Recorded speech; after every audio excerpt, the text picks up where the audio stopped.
अंग्रेजों के जमाने में पंजाब में हुए जलियांवाला कांड के बारे में आपने जरूर सुना।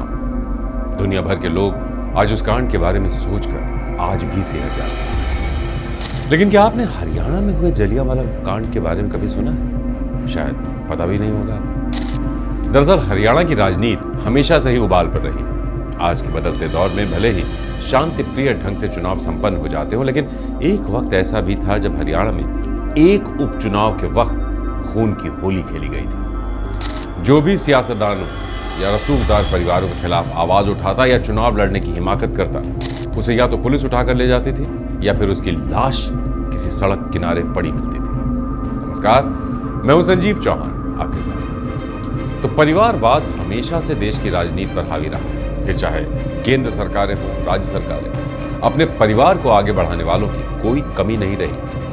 इसी लिस्ट में एक नाम हरियाणा के पूर्व मुख्यमंत्री और 2 बार उप प्रधानमंत्री बनने वाले चौधरी देवीलाल चौटाला का भी आता है, जो कहते थे अपने परिवार के लोगों को राजनीति में ना लाऊं तो क्या पाकिस्तानियों को लाऊं। एक वक्त तो ऐसा भी आया था जब अपने बेटे को मुख्यमंत्री बनाने के चक्कर में उन्होंने महम के 24 चबूतरे पर हुई खाप पंचायत के फैसले को भी मानने से इनकार कर दिया था और गरजते हुए कहा था कि महम का वहम तो मैं निकालूंगा। तो अब तो आप समझ ही गए होंगे कि किस कदर परिवार के लोगों को आगे बढ़ाने के लिए वो किसी भी हद से गुजर जाते थे। तो आगे बढ़ने से पहले आपको ये बताते हैं कि ये 24 चबूतरा आखिर है क्या और हरियाणा में इसका क्या महत्व है। तो हरियाणा में एक जिला है रोहतक, जहां महम नाम की एक तहसील है। ये छोटे कस्बे जितना इलाका है, लेकिन हरियाणा की सियासत में हमेशा से इसका बड़ा असर रहा है। इसकी वजह है यहाँ का 24 चबूतरा।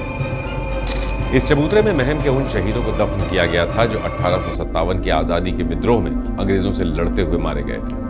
हरियाणा की राजनीति में तमाम दलों के दिग्गज अक्सर यहाँ माथा टेकने पहुंचते। बरसों से हरियाणा की राजनीति पर नजर रखने वाले वरिष्ठ पत्रकार हेमंत अत्री बताते हैं कि उस वक्त से राजनीतिक और सामाजिक मामलों में हरियाणा की खाप पंचायतों के फैसले अहम माने जाते हैं। महम की सर्व खाप महापंचायत 24 चबूतरे से ही अपने फैसले सुनाती थी। आज भी महम 24 की 36 बिरादरियों की इसे सबसे बड़ी महापंचायत मानती है। जिन चौधरी देवीलाल को हरियाणा की राजनीति का सबसे मजा हुआ खिलाड़ी माना जाता है, उन्होंने 1982, 1985, 1987 में महम सीट से ही विधानसभा चुनाव लड़ा और जीते थे। तो कुल मिलाकर 90 के दशक तक महम सीट देवीलाल का गढ़ बन चुकी थी। लेकिन जब उन्होंने दिल्ली का रुख किया, तब भी वो महम सीट का मोह नहीं छोड़ पा गए और इस सीट को अपने परिवार के किसी सदस्य के लिए सुरक्षित रखना चाहते थे। दरअसल 1989 के लोकसभा चुनावों में जनता दल की सरकार बनी और दिसंबर 1989 को वीपी सिंह ने प्रधानमंत्री पद की शपथ ली।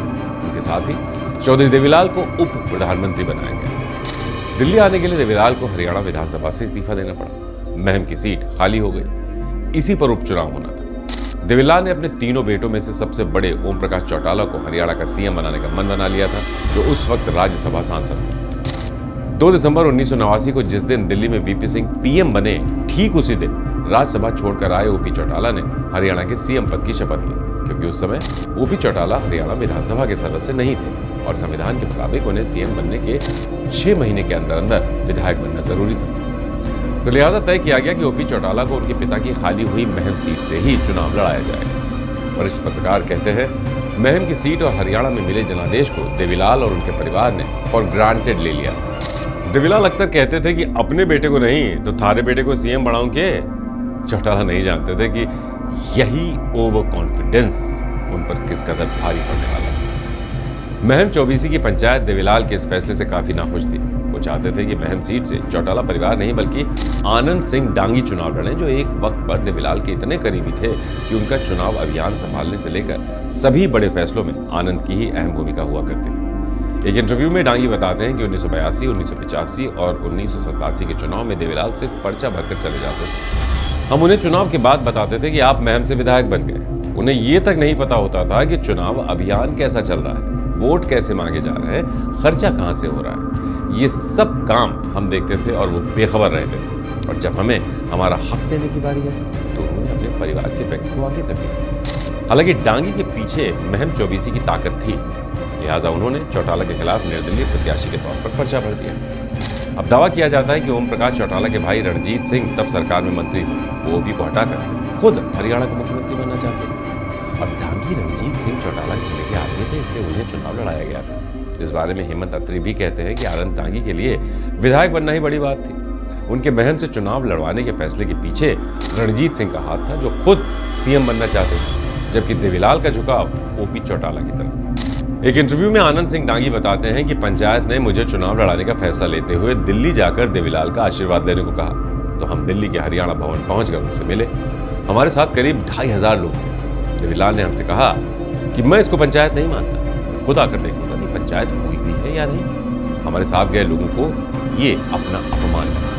देवीलाल एक बार ये कहते हैं कि इस बार ओपी को लड़ने दो, तो भी हम आराम से मान जाते, लेकिन उन्होंने कहा कि मैं महम का वहम निकाल दूंगा। उनके इस फैसले से महम के लोगों ने खुद को अपमानित महसूस किया और नतीजा ये हुआ कि जब देवीलाल महम आए तो लोगों ने उनका हेलीकॉप्टर तक नहीं उतरने दिया। वहीं ओपी चौटाला अपने पिता की सीट पर खाप महापंचायत की मर्जी के खिलाफ लड़ रहे थे, इसलिए उनके लिए भी बात हार जीत के बजाय इज्जत की थी। अब चुनाव मैनेज करने के लिए ओपी के छोटे बेटे अभय सिंह चौटाला मैदान में उतरे। ओपी चौटाला का चुनाव निशान चक्र था, जबकि मेरा चुनाव निशान शेर था। मेरे साथ स्वामी अग्निवेश, स्वामी करपाल, बाबू मूलचंद जैन, पीके चौधरी जैसे लोग थे जो पंचायत की व्यवस्था पर भरोसा करते थे। राजनीतिक लोग मेरे साथ नहीं थे, क्योंकि वो सरकार और चौटाला परिवार के दबदबे से डरते थे। 27 फरवरी 1990 को महम सीट का उपचुनाव का होना था, तो उसके लिए वोटिंग हुई। हरियाणा पुलिस चौटाला का साथ दे रही थी। डिप्टी एसपी करतार सिंह को चुनाव संभालने की जिम्मेदारी दी गई थी, लेकिन उन पर कई गांव में चौटाला के फेवर में वोट डलवाने के आरोप लगे। राजनीतिक जानकार बताते हैं कि आनंद डांगी के वोटरों को वोट डालने से रोका जा रहा था, और जब गुस्साई भीड़ ने इसका विरोध किया तो पुलिस ने उन पर गोली चला दी। इस जघन्य हत्याकांड में 8 निर्दोष लोगों की जान चली गई। पैंसी गांव में पुलिस को भी नुकसान उठाना पड़ा। यहाँ डांगी के समर्थकों ने पुलिस और अभय सिंह चौटाला को घेर लिया था। अपनी जान बचाने के लिए अभय सिंह पास के एक स्कूल में जाकर छिप गए। वहां एक पुलिस कांस्टेबल हरबंस सिंह को अभय चौटाला के कपड़े पहनने के लिए मजबूर किया गया। गुस्साई भीड़ जैसे ही स्कूल में दाखिल हुई तो उसने हरबंस को अभय समझकर मार डाला। आनंद डांगी के मुताबिक अपनी जान बचाने के लिए अभय चौटाला ने उस कांस्टेबल की वर्दी खुद पहन ली थी।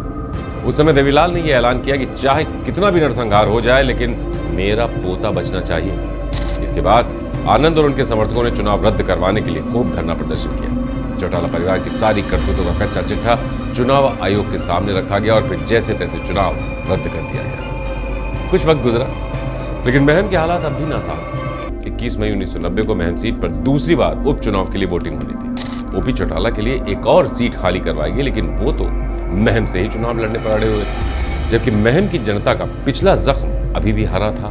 बस फिर क्या था, फिर से बगावत हो गई और इस बार लोकदल से बागी हुए अमीर सिंह ने चौटाला के खिलाफ नामांकन भरा था। आनंद डांगी के मुताबिक अमीर सिंह का पर्चा चौटाला नहीं भरवाया था ताकि अल्फाबेट के हिसाब से आनंद से पहले अमीर का चुनाव निशान आ जाए और मुझे शेर का सिंबल न मिले। और हुआ भी ठीक वैसा ही। शेर का सिंबल फ्रीज कर दिया गया। आनंद को मिला छतरी का निशान। तो लोगों के हाथों से एकदम से, देखिए मतलब ये जो हुआ, इसके बाद लोगों के हाथों में एकदम से छतरी आ गई, तो इसे भी कैंसिल करवा दिया गया। कई चुनाव निशान बदलने के बाद आखिर में आनंद को फूल का चुनाव निशान दिया गया।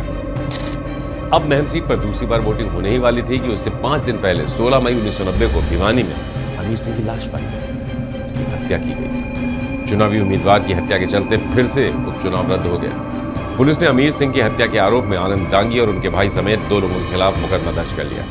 तब की डीआईजी YS नाइकी फोर्स लेकर डांगी को गिरफ्तार करने उनके गांव मदीना पहुंचे, तो डांगी को बचाने के लिए उनके समर्थक सामने आ खड़े हुए। गिरफ्तारी का हुक्म था, लिहाजा पुलिस ने फिर से गोली चलाई और 3 लोग बेवजह मारे गए। इसे महम कांड से जुड़ा मदीना कांड कहा जाता है। आनंद डांगी कहते हैं, मेरे घर पर उस दिन पूरे 365 पुलिस वालों ने हमला किया था। मैंने जैसे तैसे 3 मंजिला मकान की छत से कूद कर अपनी जान बचाई। वहां पर 3 हत्याएं हो चुकी थी। 8 लोग भी पुलिस की गोली से घायल हो चुके थे। पुलिस ने मेरे घर पर 1.5 घंटे तक लगातार फायरिंग की। उस समय मेरा घर जलियांवाला बाग की तरह छलनी हो चुका था। हम छिप छिप कर समय काटते रहे और मुश्किल से अपनी जान बचाई। तो उस समय तक महम का उपचुनाव केंद्र सरकार के लिए भी एक सिरदर्द बन चुका था। लिहाजा केंद्र की सिफारिश पर मामला सुप्रीम कोर्ट पहुंचा और रिटायर्ड जज DP मेनोन ने अमीर हत्याकांड और मदीना कांड की जांच शुरू की। लेकिन दिसंबर में यह कहते हुए इस्तीफा दे दिया कि हरियाणा सरकार जांच में सहयोग नहीं कर रही। वहीं PM VP सिंह पर भी कार्रवाई का दबाव बन रहा था। विपक्ष चौटाला के इस्तीफे की मांग कर रहा था। लोकसभा में उस वक्त नेता प्रतिपक्ष राजीव गांधी भी ओपी चौटाला के इस्तीफे की मांग कर रहे थे। आनंद डांगी की माने तो राजीव गांधी उस वक्त डांगी के गांव मदीना भी गए थे। अपनी जिप्सी पर खड़े होकर उन्होंने ये ऐलान किया था कि जब तक इस मुद्दे का कोई समाधान नहीं होता तब तक संसद नहीं चलेगी। दबाव में आकर वीपी सिंह ने ओपी चौटाला से सीएम पद छोड़ने को कहा, लेकिन देवीलाल इसके खिलाफ थे। उन्होंने अपने पद से इस्तीफा देने तक की धमकी दी, लेकिन वीपी सिंह अड़े रहे। तो आखिरकार ओम प्रकाश चौटाला को इस्तीफा देना ही पड़ा और इस तरह 22 मई 1990 को बनारसी दास गुप्ता को हरियाणा का सीएम बनाया गया। तो इस घटना के बाद देवीलाल और वीपी सिंह के बीच दूरियां। देवीलाल ने अपना डिप्टी पीएम पद त्याग दिया और इस्तीफा दे दिया। हालांकि कुछ ही समय बाद वीपी सिंह सरकार भी गिर गई और जनता दल के दूसरे गुट ने चंद्रशेखर को पीएम बनाया और इस तरह देवीलाल को इस सरकार में भी दोबारा से डिप्टी पीएम बनाया गया। इधर हरियाणा में 2 महीने से भी कम समय बीता था कि 2 जुलाई 1990 को बनारसी दास गुप्ता को हटाकर फिर से ओपी चौटाला को सीएम बनाया गया। अब चौटाला को अपनी पार्टी के अंदर इसका जब विरोध दिखने लगा तो 5 दिन बाद ही चौटाला को हटाकर मास्टर हुकुम सिंह को सीएम बना दिया गया। तो सियासत का खेल चलता रहा और उधर दरबा कलां सीट से उपचुनाव लड़कर ओपी चौटाला विधायक बन चुके थे। हुकुम सिंह कुल 8 महीने ही सीएम रहे और फिर से हरियाणा की बागडोर ओपी चौटाला ने अपने हाथों में ले ली। महम की लड़ाई अब भी बाकी थी। 1991 में महम सीट पर तीसरी बार उपचुनाव हुआ, लेकिन उससे पहले आनंद डांगी राजीव गांधी के कहने पर कांग्रेस में शामिल हो चुके थे और उसी टिकट पर चुनाव लड़ रहे थे। उपचुनाव को लेकर 2 बार हिंसा ने आम लोगों के बीच लोकदल की छवि को खराब कर दिया। नतीजा ये हुआ कि चौटाला की पार्टी चुनाव हार गई और कांग्रेस उम्मीदवार डांगी चुनाव जीत गए और विधायक बने। इसके बाद कभी भी चौटाला महम सीट से चुनाव नहीं लड़े। हालांकि महम कांड का असली दोषी कौन है, इस बात को लेकर अभी तक कोई पुख्ता जानकारी सामने नहीं आई। महम में हुई हिंसा को लेकर अभय चौटाला समेत कुछ पुलिस वालों पर आरोप लगे थे, लेकिन अप्रैल 1991 में चौटाला के बनाए ग्रेवाल आयोग ने तमाम आरोप खारिज कर दिए। इसके बाद जून 1991 में हरियाणा में विधानसभा चुनाव हुए, जिसमें लोकदल की हार हुई, कांग्रेस की सरकार बनी। भजनलाल बिश्नोई सीएम बने। भजनलाल ने भी ग्रेवाल कमीशन की रिपोर्ट खारिज कर दी, लेकिन केंद्र सरकार ने जस्टिस के.एन. साइकिया को महम कांड की जांच की जिम्मेदारी सौंपी। फरवरी 1992 तक इस मामले में सीबीआई की एंट्री हो चुकी थी। 1994 में साइकिया आयोग ने अपनी रिपोर्ट कोर्ट को सौंपी, जिसके बाद सांकेतिक तौर पर यह माना गया कि अमीर सिंह की हत्या ओपी चौटाला और उनके लोगों ने करवाई थी, लेकिन इसके बावजूद उन लोगों पर कोई कार्रवाई नहीं की गई। इसके बाद ओपी चौटाला 1999 से 2005 तक फिर से हरियाणा के मुख्यमंत्री रहे, लेकिन उनके नाम के साथ विवाद भी लगातार जुड़ते ही रहे। कभी उन्होंने एयरपोर्ट पर घड़ियों की स्मगलिंग के आरोप में उन्हें गिरफ्तार किया गया, तो कभी हरियाणा में हुए शिक्षक भर्ती घोटाले मामले में। करीब 10 साल तिहाड़ जेल में रहने वाले ओपी चौटाला को जुलाई 2021 में रिहा किया गया था। तो अब चौटाला परिवार को सत्ता से बाहर हुए 2 दशक से भी ऊपर का समय हो चुका है, लेकिन महम कांड से जुड़े राज अब भी उसी धरती के सीने में कहीं दफन। नमस्कार। श्रेष्ठ भारत पर खबरों से जुड़े रहने के लिए चैनल को सब्सक्राइब और लाइक करें, बेल आइकन दबाएं और देखते रहें श्रेष्ठ भारत।